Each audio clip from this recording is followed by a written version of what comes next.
Kayo po ba mga bossing ko ay parang napakailap sa inyo ng swerte? Yung ba tipong pagod na po kayo, madaling araw pong gumigising pero parang sa ulat-wala ang inyong kasipagan.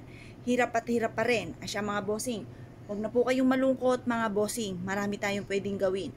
Bukod po sa talagang kailangan ay mag-double time tayo sa pagkayod, ay subukan nyo po itong gawin sa bulak. Kailangan po mga bossing ko, sipag at syaga, double time sa pagkayod, at pagkatapos mga bossing ko, huwag kang makakalimot magdasal. Ngayon pa mga bossing, mas mainam na gamitan natin ng tatlong bulak. Kasi ang tatlong bulak mga bossing ko ay pagagaanin ang daloy ng swerte. Proven po ito mga bossing, basta't may 100% kang paniniwala sa mga gatong mga pamamaraan. Ngayon pa mga bossing, ang gagawin nyo lamang, harap kayo sa may silangan ng 6:30 or kaya po ay alas 7. Matatapos sa ating mga pampaswerte hanggang alas 8 lamang po ng umaga. At pagkatapos mga bossing ko, tayo po ay mag-wish. Sabihin po dito natin ang lahat ng mga pangarap natin. Halimbawa, gusto ko magkaroon ng malaking bahay. Gusto ko magkaroon ng negosyo na dito na ako yayaman. Magiging matagumpay ako sa lahat ng aking mga pinapangarap. Or kaya po ay magkaroon ako ng magagarang sasakyan, magkaroon ako ng mga bagay na yun nga po yung matagal nyo nang pinapangarap.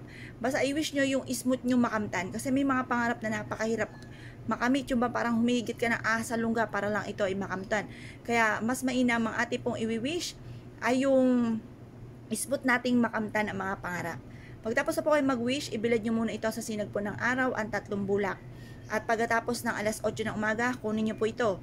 Ilagay sa inyo pong pitaka, ilagay sa inyo pong bag, ilagay sa inyo pong kaha, or kaya po isabit ito sa main door. Maglagay kayo ng isang, halimbawa pouch na kulay pula, gold or green, isabit sa inyo pong main door.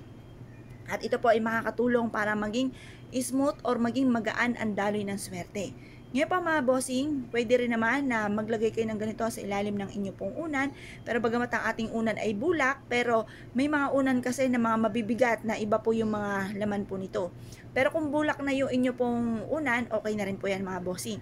Mas mainam po naman yung ating mga unan ay na napapagpag ninyo sa liwanag ng sinag ng araw at napapainitan po ito sa umaga.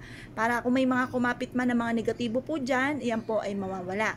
Ngayon pa mga bossing, proven po ito na napakaswerte basta't may 100% kang paniniwala sa mga gatong mga pamamaraan at mararamdaman nyo ang magaan na daloy ng swerte matapos nyo po itong gawin. Ngayon pa mga bossing, kung kayo paninaniwala at nais nyo po itong gawin, wag na po kayong magpatumpik-tumpik pa, subukan nyo po ito mga bossing.